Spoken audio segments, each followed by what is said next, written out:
IPL 2024లో భాగంగా Chennai super Kings team Dhoni సారథ్యంలో బరిలోకి దిగబోతుంది. ఇక ఈ సీజనే ధోనికి లాస్ట్ సీజన్ కాబోతుంది అనే వార్తలు కూడా వినిపిస్తున్నాయి. ఇక ఈసారి ఎలాగైనా సరే కప్పు గెలిచి ఆరోసారి చెన్నై టీం కప్పు అందుకొని ఐపీఎల్లో అత్యంత ఎక్కువ సార్లు కప్పు గెలిచిన టీంగా చెన్నై సూపర్ కింగ్స్ రికార్డు సృష్టించాలని చూస్తుంది. అయితే ధోని తర్వాత చెన్నై సూపర్ కింగ్స్ టీంకి కెప్టెన్గా ఎవరు వ్యవహరిస్తారు అనే దానిపైన చాలా రోజుల నుంచి చాలా రకాల చర్చలు అయితే జరుగుతున్నాయి. ఇక ఇప్పటికే కొంతమంది ధోని తర్వాత రుతురాజ్ గైక్వాడ్ చెన్నై టీంకి కెప్టెన్గా వ్యవహరించబోతున్నాడు అంటూ పలు రకాల కథనాలను అయితే రాస్తున్నారు. ఇక ఇదే క్రమంలో కొంతమంది మాత్రం రవీంద్ర జడేజాని కెప్టెన్గా చేయొచ్చు కదా అంటూ వాళ్ళ అభిప్రాయాల్ని తెలియజేస్తున్నారు.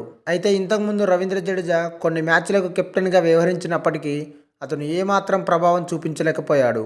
ఇక దానివల్లే జడేజాను పక్కన పెట్టి రుతురాజ్ గైక్వాడ్ని కెప్టెన్గా చేయాలనే ఉద్దేశంలో చెన్నై యాజమాన్యం ఉన్నట్టుగా తెలుస్తుంది. అయితే ఈ విషయం మీద మరికొంతమంది స్పందిస్తూ రవీంద్ర జడేజా ఏదో ఒక సీజన్లో ఫెయిల్ అయినంత మాత్రాన ప్రతిసారి కెప్టెన్గా ఫెయిల్ అవుతాడు అనుకోవడం కరెక్ట్ కాదు.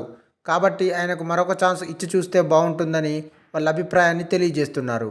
ఇక ఇదిలా ఉంటే చెన్నై యాజమాన్యం కానీ ధోని కానీ చెన్నై టీం నెక్స్ట్ కెప్టెన్ ఎవరు అనే దానిపైన ఒక క్లారిటీకి అయితే రావడం లేదు. రుతురాజ్ గైక్వాడ్ని కెప్టెన్గా చేయాలనే ఉద్దేశంలో ఉన్నప్పటికీ ఆయన ఎంతమాత్రం టీంని సక్సెస్ఫుల్గా ముందుకు తీసుకెళ్తాడు అనే విషయం పైన క్లారిటీ అయితే రావడం లేదు.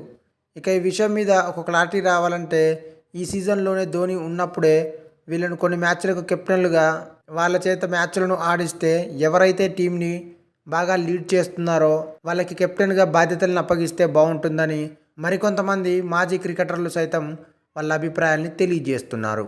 ఈ వీడియో మీకు నచ్చినట్టయితే లైక్ చేయండి, షేర్ చేయండి, కమెంట్ చేయండి, సబ్స్క్రైబ్ చేయండి.